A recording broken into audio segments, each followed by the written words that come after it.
All right. I think we can get right into it, boys. Let's do I think it. we can get right into it. Got a good crowd here on the live stream, and let's rock and roll because there's a lot to talk about. Here we go. Man, what a weekend. What a weekend it was for everyone. Hopefully, certainly a lot of people listening to us, and hopefully everybody had a really good time that was there at the Bite Me Feeding Frenzy. We're going to start there, but we have topics for you today here on the Bite Me podcast with Captain Dean Thomas. Man, he's been on the water. I think I counted it up at least 6 days in a row. Captain Scott is here. Captain Scott Knoll, he's been on the water. Captain Caleb, he's been doing all his stuff and on the water. So it's going to be a lively podcast, a fun podcast. It always is. Don't forget to subscribe wherever you get your podcast. Don't forget to join the Bite Me group page.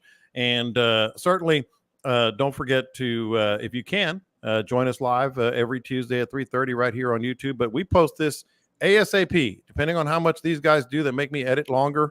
We'll post it ASAP as soon as we're done, usually by about 6 o'clock or so.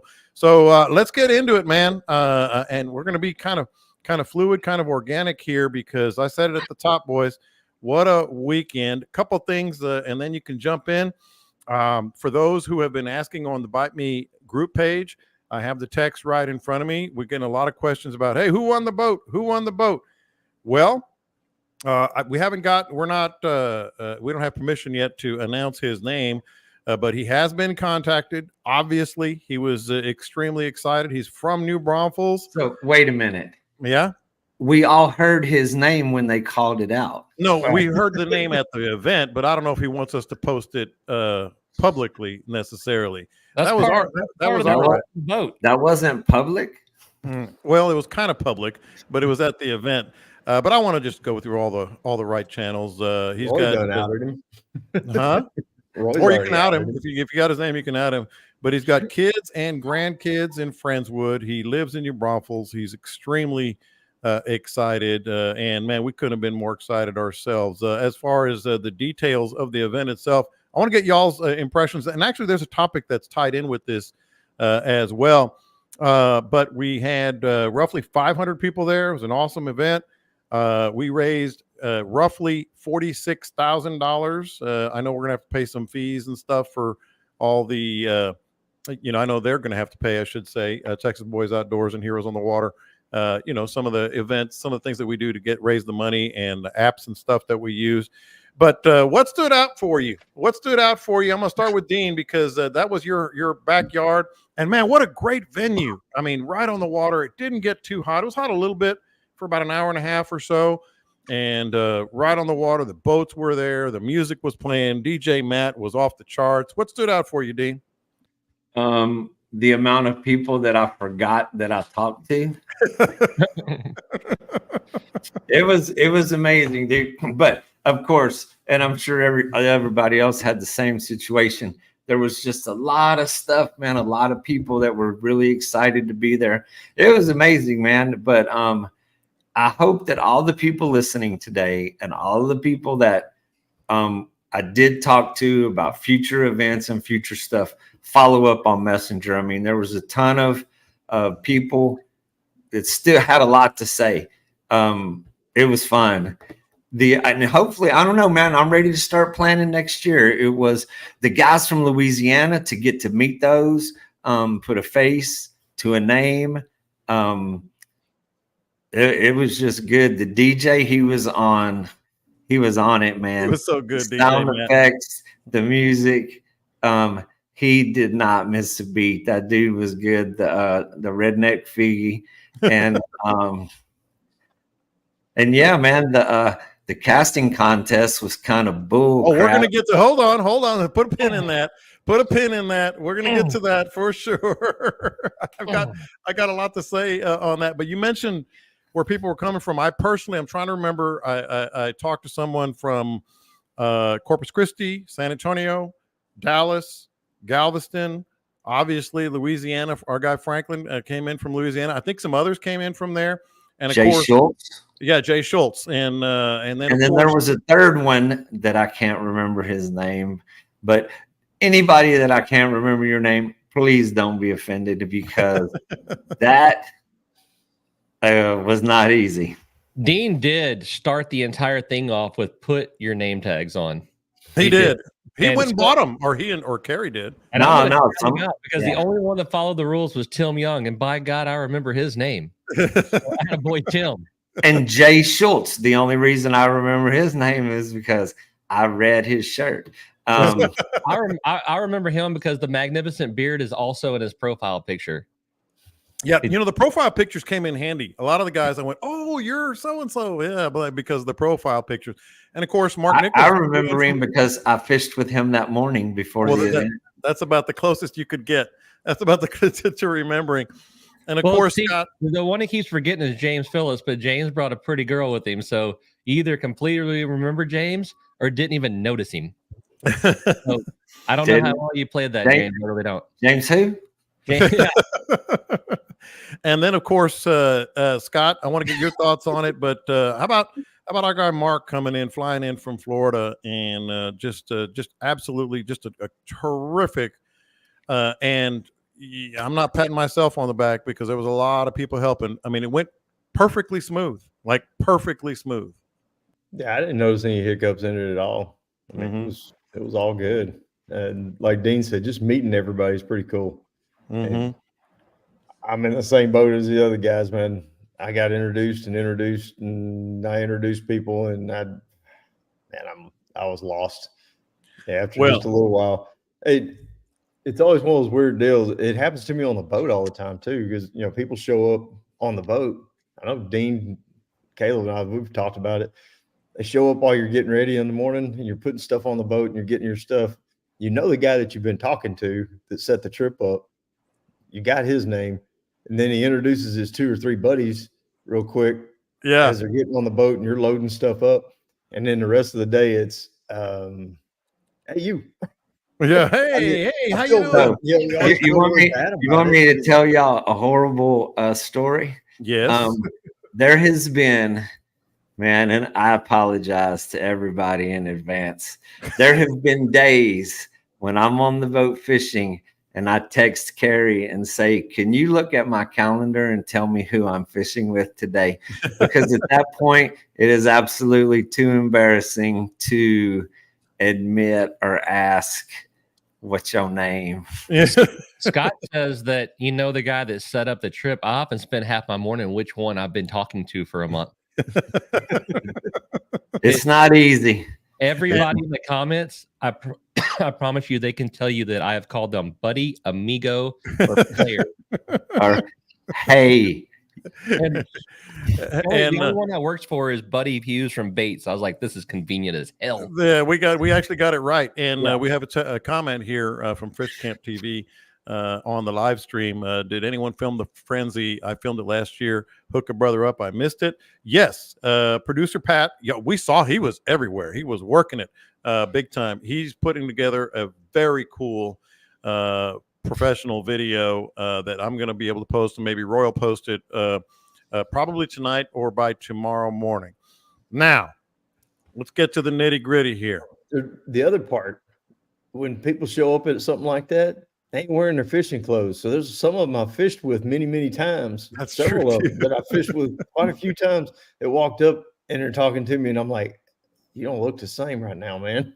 Well, our guy Doug, you can't walk up in a t-shirt and no hat. And Doug Frankham came up to me, who Real Paradise, and he donated the condo, and it's a fantastic condo, and I forget who got it, but he came up and go, "Hey, John, Doug," and I went, "Oh," he was wearing a polo shirt and sunglasses, and I went, "Oh, okay." That exact same thing happened to me.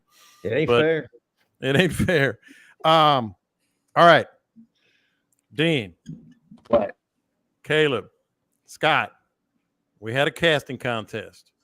Now this is all I'm going to say before I give the floor to Dean, because he has some nits to pick. He's got some gripes.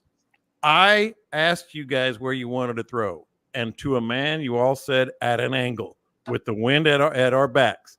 So you all said you wanted to throw with the wind at your back, but it was at an angle. Okay, Dean, go. I have officially filed a grievance with the board of casting contest representatives, and you will be reached out to by my the board of authority, which I have recently created that I am the president of. So What was the grievance? So here's the deal. Well, in hindsight, I should have just turned to my left and cast across the road. Me, being the gentleman that I am, was keeping it in the parameters of the playing field. Mm-hmm. I could have easily turned a little sideways, thrown it over the people, over the boats, and into the street. But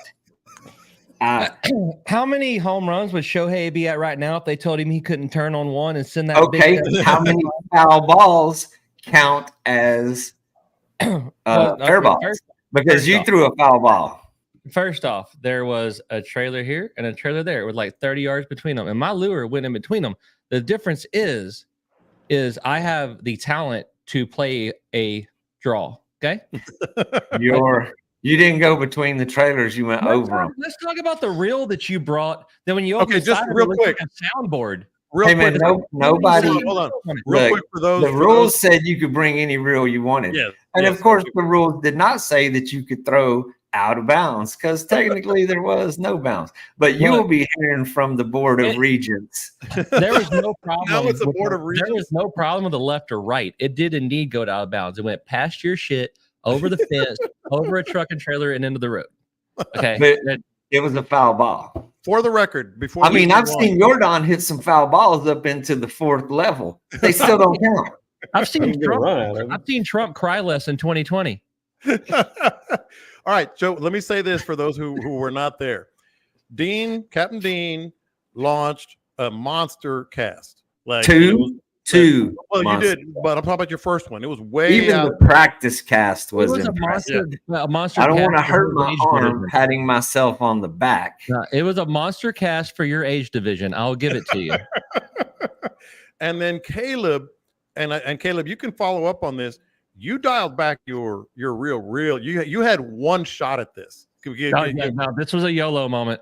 When Dean threw his freaking i9 processed computer out there, and I saw that sucker going, because I had my reel dialed in for no wind or a light wind behind me, and it was a pretty significant crosswind.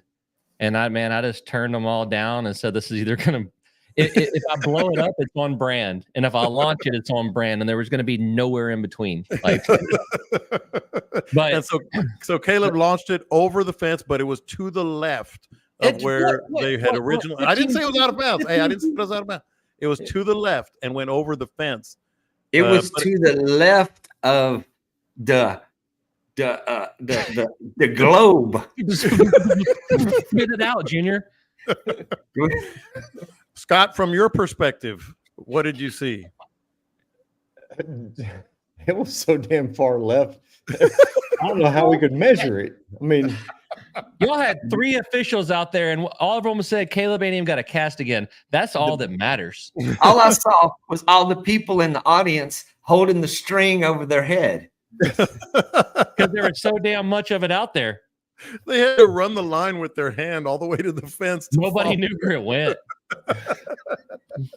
No, see, y'all got 10 cupped, man, because that wind would blow and it would stop for about 2 seconds, and it knew exactly what you were doing. You're standing there fiddling with your reel, doing all this stuff. You're waiting on that wind to blow. That wind stopped, what you were doing. And I threw it on the exact line that Dean's was, but I put air in it, and that sucker was spinning, and that wind caught it. And like I said, I played a draw. I don't know what to tell you. Draws go faster. I mean, you watch golf on Sunday. Let's just go ahead on and say it was for a good cause, regardless of the infractions, which will be addressed by the board of consultations on. I'm the board. Well, with the amount of competition that was put up, I'm feeling a lot like Leah Thomas at this moment. Oh man. Look, I'll put on a wig to smoke you every day, Dean. They were launched. It was a good showing by all. Now Scott's second cast was not as good as his first, but I think, Scott, you were trying to do what Caleb did, right? I just let go of it a little bit too no, late. Scott was still Mm-hmm. Scott was trying to play within the guidelines of the game. my main goal was keep it in the playing field and get it down there, and I accomplished that. I mean, I got it right down there. Dean's just upset because the reel that he used was clearly illegal contraband that he had smuggled into the country. It was from Japan. I read it. There were words on it I couldn't even read. The only two things I could read said DC. And I opened up the side of it, and it looked like a soundboard with all these knobs and crap. Okay, and so now here's the rest of the story. When Caleb was here at my house the night before, and then we put the I showed him the reel. We were talking about whatever, and then he walked into my fishing room when nobody was around. The next day, I came in and I did a little test cast across the room. Boom! He cut my line when nobody was looking. Also. Man, you didn't say nothing the whole day, and I looked at Scott. I was like, man, I don't know if he knows, but he's got to borrow one of our reels if he tries to cast this thing. Oh, you did do it? Yeah, I did it. Oh, you did it? And when I there walked was bar, no way, and you're sitting there going, Caleb, we're going to catch your line. I was like, shut up. To not cast that thing before I knew that you were alone in that room without supervision. So I kept my reels locked in the truck. Me too. Me too. There was no way I was letting either one of you near my reels. Nope. I parked my truck right beside my little AU tent to make sure I could see if somebody even got in the truck. And so just what everybody knows, Caleb goes in my fishing room. He spools off about 10 wraps. He cuts the line, and then he puts 10 wraps back on the reel. I twisted them together so there wasn't even tag ends sticking out, and then reeled it back on. See, now here's the backstory to the backstory. So I was in there getting some silent auction and auction stuff together, and you left the room, Dean, and Caleb looks at me and goes, you want to help me with this? And I was like, what? And so we walk out to she could like some bogus story. He goes, you got to help me with the stuff outside. And it was like one reel box. It was like one reel box and one something else. And he goes, okay, so this is what I'm going to do. And I'm like hands in the air. I was like, dude, you do what you want to do, but I'm not. And I swear to God, hand to God, Dean will confirm this, Caleb. I did not say a word. I was going to have some fun with you, but I didn't want to be a part of it. I don't trust you because you're already lying. You said, that'll be awesome. Here's a backstory to the backstory to the backstory. As soon as I'm sitting in the living room, here comes Caleb, and I realized he was in my room. And it took me like a half of a second. And I was like, what'd you do to my reel? And he looked at me with this little dumb look on his face.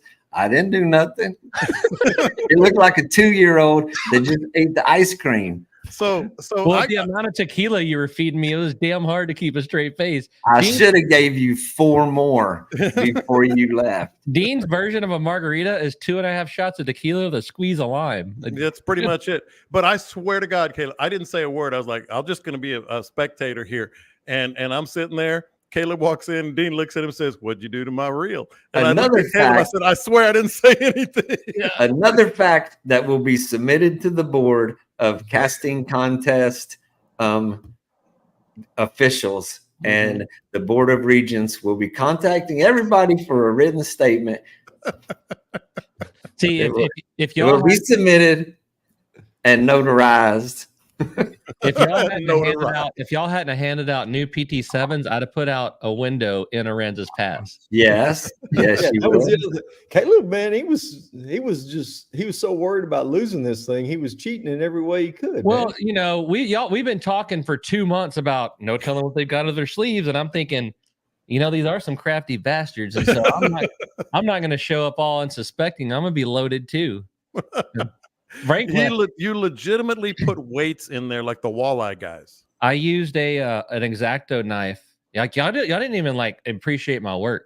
No, I did. PT7 has about 1.5 inch, 2 inch piece of foam in it, and I used an X-Acto knife and hollowed the entire piece of foam out. Got 3 half-ounce bullet weights hot glued into it, and then glued it back together and put it back in. Where if you look at it, you'd have to look at it without holding it. But if you just looked at it, it looked normal. So, Scott, I mean, now we have tampering charges. Mm-hmm.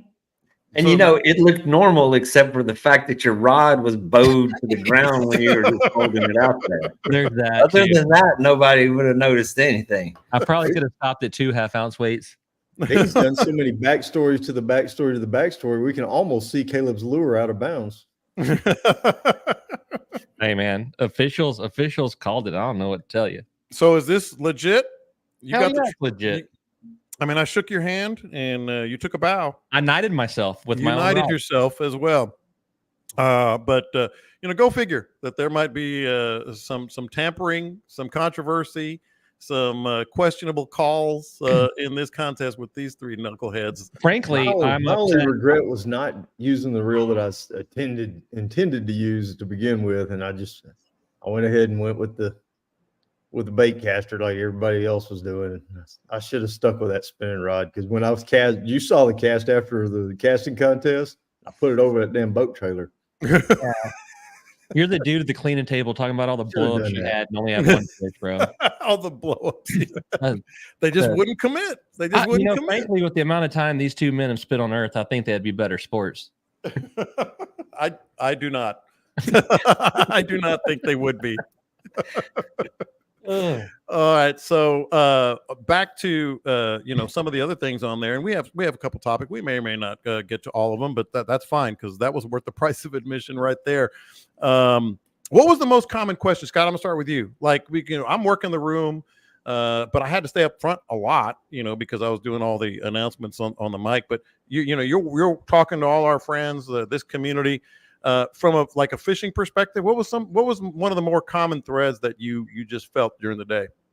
Man, I really didn't get a whole lot of fishing questions throughout the day. It was more just, hey man, good to finally meet you, and all that, all that good stuff, and me trying to remember names. That was the crux of my problem. But I mean, honestly, I don't remember answering a whole lot of like deep questions like we do on here, and coming up, getting specific fishing questions. It was just meet and greet, have a good time out there. Yeah, it was the best. I just remembered one more story that involves Caleb, and we're not picking on you, Caleb, but we're kind of picking on you. So I was picked on to excess on Saturday. Right? Well, you I have a problem. Go ahead. You did cheat twice. So we're there. You guys know that the kind of planning I like to do, and I have everything planned, everything laid out. Except for the rules to the casting contest. Except for the rules to the casting contest. I'll give you that one. I guess you were sidetracked. You forgot that one. This goes here. All these packages. This goes putting the packages. All that stuff. Everybody's helping. Food. Drink. Everything. And I'm laying out all the vendors and everything. And I turn around. And I see Caleb like right by the gate where we're gonna put the entrance table and meet people and give them tickets and all that. And I'm like, who is that? And I look, because he's people, John. Huh? I'm here to meet people. And he's just, I couldn't see who it was, and so I ducked underneath the tent as he's putting it up. I said, "Hey Caleb, can you go over there? That's where the vendors are." Nah, man, I can't. I was like, what? But you're blocking the gate, Caleb. You're blocking the gate. I was like, I like to be near people, man. I think what I said was, I'm not a vendor, John. I'm a host. And which you said, don't give a shit. You should have put your tent out there by the bumper of that truck where you do your real thing. Easier to get. And then like later in the night, I'm talking to Jan and I'm like, man, that was perfect. That was awesome. I said, I might have ticked off Caleb a little bit because I told him to move. And she goes, well, I was there earlier and he said no. I said, what? She compared. I didn't know this. So my wife went over there and said, hey, can you move over there? And you said no. No. No, the only person no, I don't think so. I went over there and then I went and found Carrie because I knew Carrie was, part of it. And because the night before I told Camille, hey, save me a spot up front. I'm taking listeners fishing in the morning, so I'm not going to be there to fight for a location. Yeah. And so I go in and there's your tent and an empty spot, and I'm like, dude, Camille got it done. And then I went over and I asked Carrie, I'm like, hey, is this good? And she's like, yep. I'm like, all right, but I don't remember. I don't know. I don't think I would have just straight up told somebody no at that point. Now he's dragging Carrie and Camille into it. And so I was like, and Jan said, well, you didn't make him upset, did you? I said, no, you can tell Caleb anything. You can pretty much tell Caleb anything. But. Yeah, I hadn't started drinking whiskey yet, so I was pretty safe. So, Scott, Dean, anything like, as you're working the room, like what was a common thread or anything along those lines? No, it was just hello, nice to meet you, good to see you again. I mean, I had guys, I fished with podcast fans all throughout the year, and man, they came from everywhere. It was just so cool to see everybody. But yeah, there wasn't not a lot of fishing talk going on. It was just a lot of pleasantries. Yeah. Well, it was terrific. Go ahead, Caleb. Oh no. I mean, mine really just before the casting contest, it was just a whole lot of you're our favorite host. And then after it was a lot of, man, you really kicked their ass. And so, I mean, it was pretty much just two topics. I didn't hear any of that. I enjoyed every bit of it. Yeah, I'm sure you did. The main thing I heard about the casting contest was people coming up to me saying, I don't care who wins as long as it's not Caleb. Yeah, boy, I set up Dean, man. I kind of felt bad afterward because I saw the reel and I'd heard that he had, from others that he had thrown it that day on the boat practicing. And everybody I was talking, who do you think is going to win? Who do you think is going to win? Of course, I wasn't picking anybody, but I constantly said, don't sleep on Dean. Don't sleep on Dean. I heard he's throwing it pretty good. So I think a lot of people put tickets in your bucket. Dean winged one out there. No, it was. I mean, in the grand scheme of it, it was all for a good cause. Yeah. Fun and games. If you put money in the bucket, it went all to the same place in the end. Them kids got out there and backed way up to be judges, and Dean hit them in the chest with it. He did. It went on the foot. It literally landed on the guys. Good thing we were throwing the PT7. Yeah, that is the truth. It flew further than anybody else's. It actually hit the kid. And you hit a guy in the foot, and I made them all duck. I mean, I should have just turned and threw that damn thing over the levee sideways, and we wouldn't even be having this conversation. I almost wish that I didn't kick your ass now because it's become a nuisance, really. It's hard being the best. Everybody comes at you. I mean, everybody until dark. That wasn't me. That wasn't me. All right. So topic, and the reason I asked that, it leads right into the other topic that we have here as far as the Bite Me aspect of this podcast and the fishing aspect. So one of the common threads I got, because I fished that morning and I was in the Freedom Boats tournament and caught a bunch of fish. They were all undersized, and everybody was like, man, me too. They didn't even weigh in that many entries. I think it was like 7, out of, or maybe a little more, but 7 or 8 from 42 entries. So the question I got is about all you're catching is undersized fish. The discussion, the conversations I had is all you're catching is undersized fish. Now, some people didn't, but that was a common thread, a common thing on the water that morning. So that's a topic. Like, Scott, you're out there.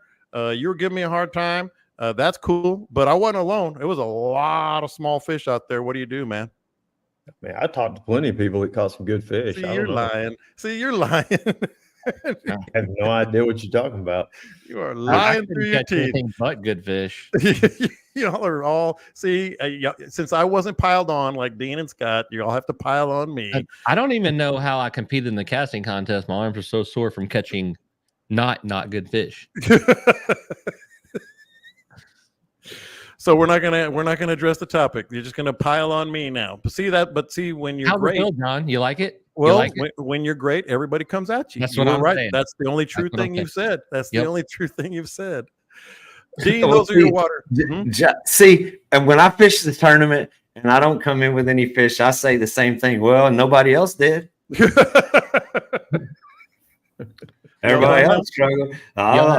We was all struggling out there today. It was really tough. And hey, the guys that won, they didn't produce that much. So hey, I think I did pretty good today. Thank you. There's a very special feeling of coming in from a day that sucks with customers and rounding the corner into your marina and there being nobody standing at the cleaning table. It's like, thank you, Jesus. Yes. Today.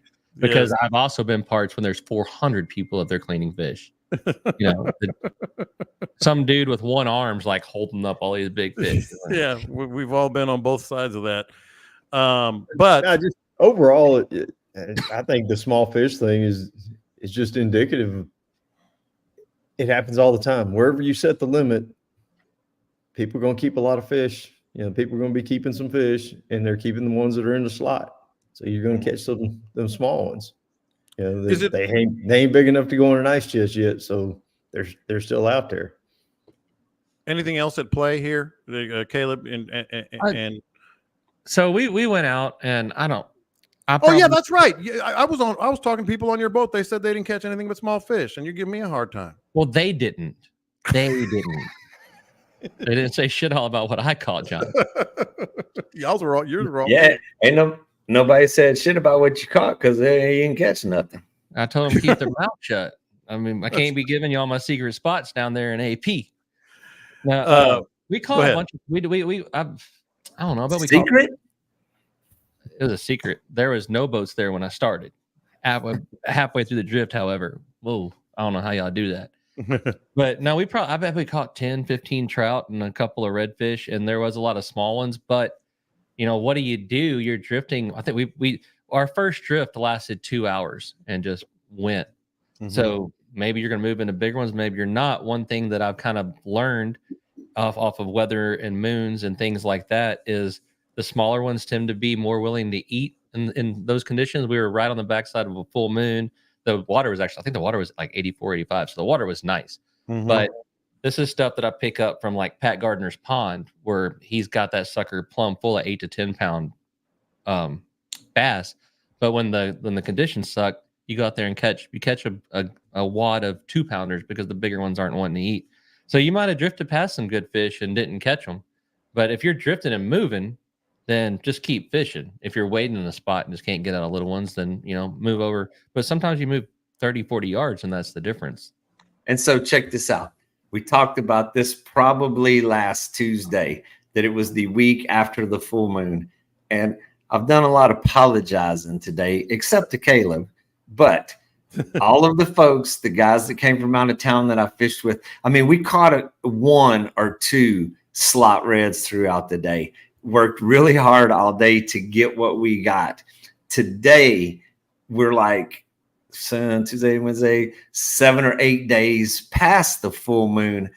Redfish jumping in the boat, blowing up topwaters all day long. So it's the rhythm. It's the rhythm of what it was. If that tournament would have been held today, everybody would have came in with heavy stringers. Yeah. Mm-hmm. And Scott, you're always saying fish got to eat, and big ones got to eat. They just weren't aggressive. Or what was the deal? And, I mean, the big ones, they'll still eat, but they're going to eat on their own time, and it's a very small. They eat at midnight when nobody's out there. Yeah, eating at nighttime. If you watch that Legends tournament, Chad's real good at scheduling those on new moons. Oh my gosh! The Professional Redfish League, however, that dumbass is real good at scheduling on the backside of full moons and Labor Day weekends and 4th of July's. Yeah. But Chad is setting up the Legends to make it the top tier weights and everything to make his tournament look good by taking those kind of steps to make sure that's the best thing. And backside of the full moon, you can't expect to go out and just stroke a bunch of big ones. Because like Scott said, it's going to be a little bite window when you can get them caught, but they're not going to be out and hunting like we were lucky to catch smaller ones. I think Dean said the day before it really sucked. I mean, at least we had consistent bites and blowups and stuff the next day. Yeah, we didn't mind the action, but we just got frustrated, that kind of thing.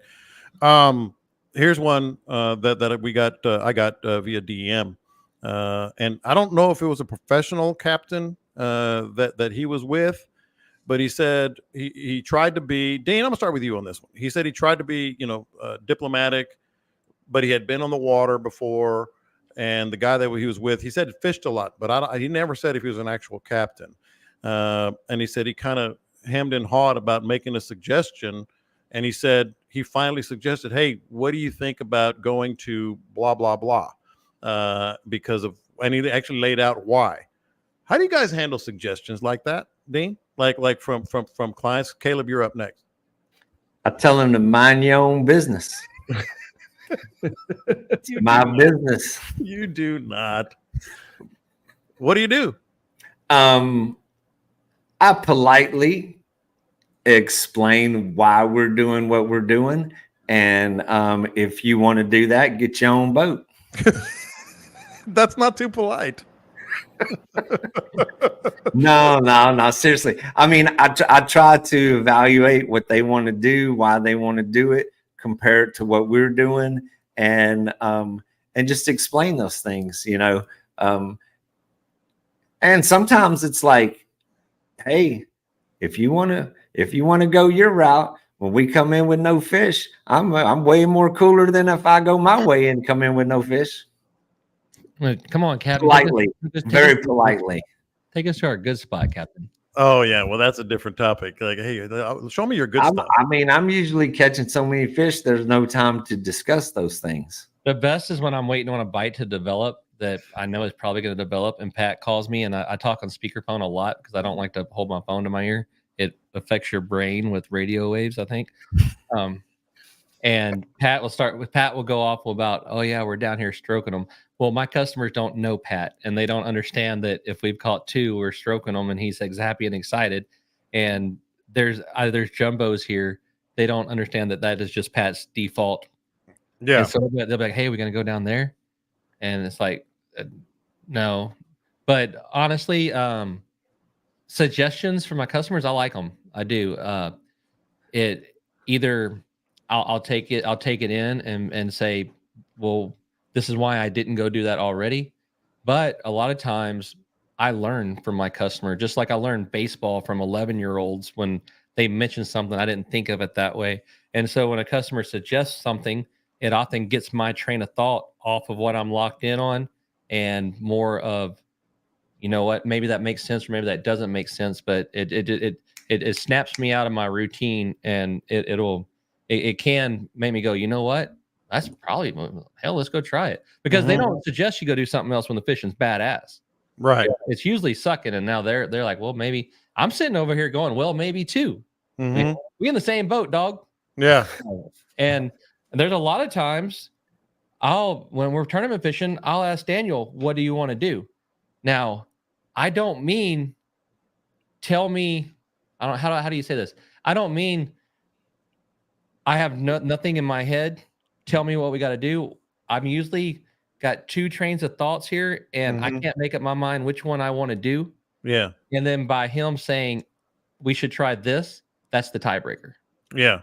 But and then there's times whenever, you know, the fishing is not the greatest, and you're thinking it might develop, and the customer says, well, why don't we go over and try for redfish? Well, that tells me that, you know, this trout bite might not turn on, but if I take them over here to try for redfish, then they're going to be happier with their day, because in their mind, they're thinking, well, hell, I think I want to try to catch some redfish. So let's go do that. Maybe it works. Maybe it doesn't, but I accommodated what they were wanting to do. Yeah. Scott, I feel like you know, especially on the push pole, you know, you don't get necessarily a lot of that because a lot of people have never been in that water, but how would you, or what do you do? I really don't. I don't get too much of it. I can think of one in particular where it was flooded up and the fish were in the salt grass. You know, the salt grass was holding about a foot and a half of water, and the fish were all up in there. Shrimp were in there, and we had tried open water. You know, I had a few fish on some open grass flats, and we pulled that for a little bit. And then once the sun got up, I realized they were way back in the grass. I could hear them. Yeah. You know, hear them feeding back there. So I started running up into the grass and just pulling the grass. Yeah, it was a little more difficult casting, but we were using weedless, you know, so it wasn't too bad. And we were actually catching some fish. You know, there was fish in there, and he was catching some. He said, well, I really enjoyed going out there in that open water, though. I really liked fishing that open water. It was prettier. I'm like, well, the fish weren't out there. We did not see a single fish out there. They're all up here in this grass. So I kept pushing the grass, and a little while later he said it again. I said, I mean, we can go out there, but there ain't nothing happening out there. Well, I think I'd just rather do that. Okay. And so we went out there, and I push-poled him across open grass flat that was absolutely void of fish. And we did that the rest of the damn day. And I could listen to the fish that were feeding in the salt, in the flooded grass. I had no idea why. No clue what was in his mind about that, but that's what he wanted to do, and it was his day. He's paying me, so why not? I mean, I guess. Yeah. You know, but and on tarpon, most folks don't understand what I'm doing on the tarpon, and there's times when the big ones just aren't out there. They're just not acting right. They're not doing right. The water's not right for it. Whatever it is, we go to the fish for my little juveniles, and then once we catch a couple juveniles and we've seen a bunch, we've had some good time with that, I'll say we can go try the big one. They'll say, "Can we try the big ones?" And I said, "Well, we can try them. I don't know what we're gonna find. It hasn't been good. I don't think the conditions are right for it right now. We can go take a look at them." And usually we go out there to look for them and we don't find them. Yeah, I mean, I've taken suggestions and it worked and did good. I've taken suggestions and it sucked. And I've told the president of a major oil company to sit down and shut up. This is what we're doing. It's a case by case scenario, honestly. Yeah, I mean, you know me, I'm always open for suggestions. Even if we're catching them, I'm like, all right, kind of like what Dean was saying. That's what they want to do. We'll go do it. I'm just glad to be on the water, but I'm not a professional, trying to make a living, making sure they catch fish. I'm like, cool. You want to do that? We'll do that. All right. So what Scott said, actually, Scott, I'm gonna get back to you on this because this was kind of a late entry into today's topic list, but it does kind of tie in with the beachfront. And I know Dean and Caleb will have some thoughts on this. But he said he was curious on your thoughts on when trout, bluefish, et cetera, leave the beachfront as we've been seeing them. He said that sometimes a buddy of his has said he catches them all the way into November. Is there like some sort of guideline, some sort of I guess information that you generally can go by, when the beachfront shuts down a little bit on that? It's all about the bait. If there's still bait out there, there's still going to be fish out there. And there's common thoughts about it that trout never really leave the beachfront, and they live out there. Those beachfront trout just stay there year round.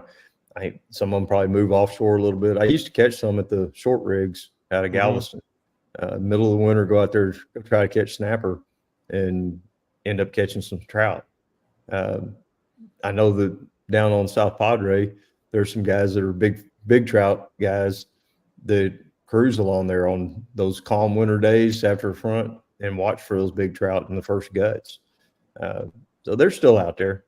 Now you're more like Spanish mackerel, stuff like that are more pelagic type warm water fish. They move on. I don't think that they're going to be out there much. Jacks, kingfish, all that, they're going to move on out further out. I don't even know where jacks go, honestly. I have no idea. I know they're all here right now, but they go 100 foot deep on wrecks because when I'm out there trying to catch them damn snapper, I was 4 or 5 of them. Yeah, they go to Cuba. Yeah. Well, Dean, how much of like the movement of these fish is water temp or water clarity, or what has been your experience? Well, I mean, when the water clarity doesn't have a lot to do with it. And there's trout in the surf all winter long. I mean, there's trout that stay out there. Tarpon and Spanish mackerel, all those things, they migrate south. We even have snook at the jetties here in Port Aransas during the summer. They go away when it's cold. But the other fish that live there, I mean, redfish and trout, I mean, you'll see redfish caught in the surf all winter long from, the surf report over in Corpus Christi. Those things that live here all year long are going to be here. They live their whole life here. They don't leave. Other migratory species do come and go. And that's, the days get shorter and they know when it's time to migrate. Today we were out there, and for the first time, and the dude I had fishing with me today, man, he could identify ducks. He was real good, big time duck hunter. There was gadwalls, some widgeon, green-winged teal. There were flight after flight of waterfowl coming over us for the first, and these are the first ones I've seen this year. So yeah, why is the sky blue? Why do ducks fly south? Why do the tarpon leave? That it's just their time to do those things. Speckled trout don't have a time to leave. They stay there. So, I mean, I don't think that, there is a specific thing that makes those guys leave, but it's just the seasons that make migratory species that's instinctually driven. It's just time to go. The interesting thing to me is what Scott said. Like when I kept my trailer in Sabine for about 4 years, those short rigs, man, I mean, it's year round. Like you can, and I don't understand it. It's colder, it's deeper, it's all this other stuff. I like Dean likes to say, if we could, have a trout, a big speckled trout on this show, maybe they could answer it. But like, I don't understand, trout and the short rigs. I made a living out, not literally, but I made a living out there on those short rigs. It was bizarre to see year round. A lot of bait and a lot of structure. And I agree with Scott. They're out there. It just depends on, is the bait pushing up where guys can walk in, and that's where the fish are at. Mm-hmm. All right, so here's one more before we get to what would Scott do and a wrap up on the old feeding frenzy, and maybe some ideas for what we can do next year, because we're already getting those. But this is a holdover from last week, Caleb. Now I'm starting with you here. I don't know how much I know you have a lot of numbers on your GPS, but I've seen them. But the question was, how do you know when to mark a spot and when not to? What makes you mark a spot, like whether it's on a bay or wherever? Whenever I identify there's something structurally significant there, whether it's a gut, whether it's a big piece of shell, whether it's a bunch of little pieces of shell, that's probably the main things. I'm sure I'm forgetting something that Scott and Dean's going to make me go, damn it, that's what it was. But the reason, like for East Matagorda, the reason I have so many marks there is whenever I'm drifting somewhere and I hang shell more than, if I hang shell 2 times in forecast, I'm just going to drop a mark there. Mm-hmm. And that's where, Raymond Shoals, which people always ask me, hey, we're going to Matagorda, don't know much about it. Where do we go? We fish anywhere between Raymond Reefs and the West Shoreline. Well, where at? I'm like, dude, it is square miles. You can't just go pick a spot, start off in the most southerly quadrant of the bay and roll, because mm-hmm. I've been through that enough times that if you float over an area that isn't scattered shell, that area isn't 50 yards long. Yeah. But and my marks there, they're all man overboards. Like they don't have names. There's nothing significant about them. So if I make a drift and it's not any good, I'll come back around and line up on this other where I can hit 4 of these marks, because I've marked that there's some good chunks of shell in there.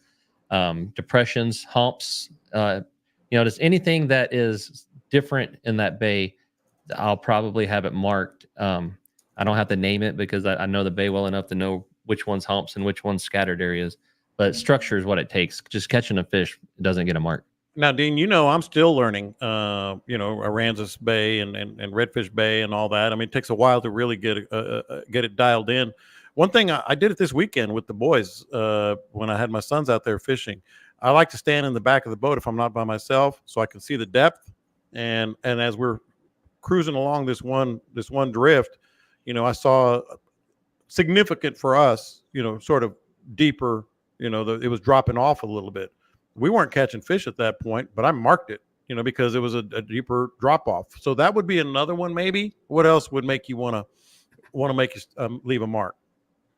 In Redfish Bay, we don't have a lot of those specific things. I mean, we have these wide open flats that we spend our time fishing, and so it's not like the marshes and Matagorda Bay and things with reefs and stuff.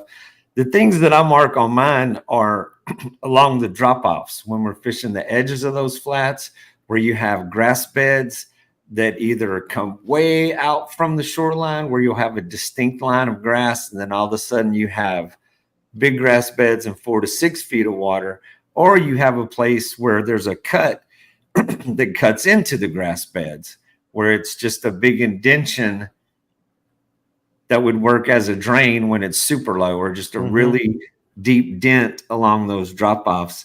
But I mean, for our style of fishing here in Redfish Bay, there's just not a lot of those 1X marks the spot and this is where the fish are going to be. And the one thing Caleb forgot to mention, the reason he's got all those dots on his GPS is he marks where he gets stuck a lot. Well, there is that. I said humps. Yes, he did say humps. And Scott, I know I've had this discussion with you and our listeners. The one thing I don't do it, I haven't done it really too much down in Aransas, but especially when I was in Matagorda and Sabine, and it's paid off. Maybe I'm just being stupid or whatever. Is if I've gotten into a mess of good fish, I mark the date. I just mark the date, not so much I mark the spot, but also the date. And I'll be damned. I mean, especially in Matagorda, I've almost like clockwork around the date that I marked. If I go back, if I'm on the water and I go back, I've been able to have some success. Now, what is that all about? Yeah, I mean, it makes sense. And for fishing deeper water, like you were fishing over there in Sabine, what I used to fish in East Galveston Bay, Trinity, places like that have something on the bottom that's an irregularity. Yeah, that works. But the typical fishing that I do, it's about where the fish are. I'm just going to find them.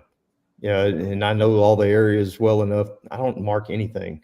I mean, you can look at my GPS. There's not a single mark in that damn thing. Well, don't look at mine. I I'm like Caleb. I just never have. I guess growing up without one, Mm-hmm. I just look at shorelines and I know about where I am with it, and I know this is the general area I need to be in. And same thing with the tarpon. The tarpon are never in the same place over and over again. I've got areas, but I don't see any reason to mark a square mile area on my GPS. I can kind of remember where that is. Well, Scott, why was it you were wanting me to come offshore with you? Now that's different. That's what I was saying. If you fish deep water and you got, some bottom structures that you want to get on top of, that's a whole different ball game. I'm starting that with the new boat, and yes, I will have marks on there for that. But I'm not fishing an area like my other styles of fishing. Like because of the fish or whatever. Spot specific. When you're out there on the Gulf and you got miles and miles and miles of flat sand that's just gently sloping out off the beach, anything that you find out there that's an oddity, if you're bottom fishing, you definitely want to mark that. And don't forget to side scan around the jetties and find your little areas, rocks that have fallen off, all that stuff. I tried to do that about 2 months ago, a month and a half ago, and I never really saw anything. It's too different. So I got to get with Dean on that and get to where some of the jetties are. But nah, man, it's interesting. And by the way, thanks to you guys, your auctions, I didn't mention this at the top, went for a lot of money, man. Like Dean, Scott, Caleb, all your auctions went for what, $1,600, $1,700? I forget exactly. And so on that subject, whenever it came to those, we actually doubled up on 2 of those. Yeah. I had one that Camille was generous enough to go ahead on and offer an extra weekend at the extra weekend and an extra fishing trip by Scott. So thank you to Camille for so generously how'd that go, Scott? Putting Scott to work for an extra weekend for free for a good cause. No, so it got bidded up, and so we had another phone bidder that I had that it got up to a point, it got bidded on, and then Scott did another trip and another weekend, which doubled up that one. The other trip that was for the for Rockport and a fishing trip with me, we had a guy that was at $1,700. He bought it, and so my phone bidder I said, "Will you go $1,700 for the weekend?" And the Doug Frankham at the Paradise. Real Paradise. What's his place in Rockport? Real Paradise. Real Paradise. And I'm gonna post his website on the Facebook page here this evening and thank him personally. He threw in a weekend stay at his #1 VRBO rated rental in Rockport, Texas. I put another trip with that. So Scott doubled up one, I doubled up one, and great big thanks. The donations were the donors who sent gear, trips, clothes, Yep. everything was there, made that a huge success. And John, would you like to throw the grand number out there for what we raised? $46,000. Amazing. $46,000. Last Yes. year was 20. This year was 46. Yes. And yes, a lot of that was the boat raffle, but that wasn't even half of what we raised, or right about half. So it was just donations and people bidding and all that, and we got up to 46. I do want to ask Scott how that extra trip promised went over at the old house when you got back with and told Camille. Camille's used to it. He didn't tell her yet. Pretty much every time that I do like a CCA trip or any of those, if I'm at the CCA banquet when it's being given away, I'll go ahead and tell them, double it. Yeah. I've done it for years. But you did double the people. Well, it's all for a good cause, why not? I'm going to be on the water anyway. Might as well raise some money for something. Yeah, 46 grand. All right. What would Scott do? What would Caleb do? What would Dean do? Now, I've got a lot of catching up to do at home, so I'm actually not going to be on the water this week just because I've been on the last 3 weeks and we had all that other stuff. And boy, my yard looks like a mess. But what would you guys do? And you guys have been out, like I said at the top of the show. I think Dean, you've been fishing 6 days in a row. Didn't you start Thursday? There just ain't no stopping in my game. Haven't missed one. And tomorrow, got same guys I fished with today. And I can tell you what I'm going to do. I'm going to burn a vapor trail to right back where I was today because we did not move out of, a couple hundred square yards, even through a rainstorm, through the heat of the day, the early morning. I mean, we had beautiful, nasty blow-ups on top waters for the duration of the day. They just would not quit. So it's that time of year. And we got a cold front coming on Thursday. Thursday might be a little iffy in the morning. It's going to be 15 to 20 north wind, but that's going to be very temporary setback. And I mean, we're going to have higher than normal tides for the next month, 6 weeks. It's just that time of year for that too, where you can get up against the islands, up against the bushes. The shallowest flats are going to be beautiful for drifting. Only the shallowest boats are going to be exploiting those areas. And it's dove season. It's getting close to people thinking about deer season. The crowds are super light on the water. And fishing is good right now. And the weather, Caleb, is going to be good. At least I was looking at Friday, Saturday. Good tides, good wind, good everything. Yeah, I think I'm showing west, so it might actually, if on an outgoing tide, encourage it to be a little bit better. Like Dean says, the time of year where you can get away with just about anything. If I went to that couple of hundred square yards where Dean was at, I'd probably just power pole down and fish the whole damn thing with my top water. I'll be there tomorrow morning.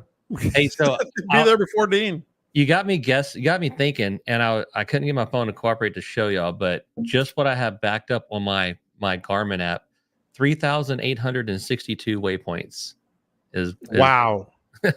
Now that goes from De La Croix to Brownsville. Yeah. That makes mine look like a little pimple. Yeah. I punched that man overboard button a lot, apparently. Scott, what do you got going? How much longer are you going to be on the tarpon? They should be here on through the middle of October. Yeah, you can count on them then.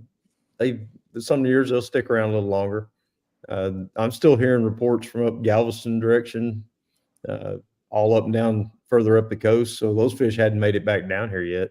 Mm-hmm. So I'm thinking it might trail on off into November. Who knows?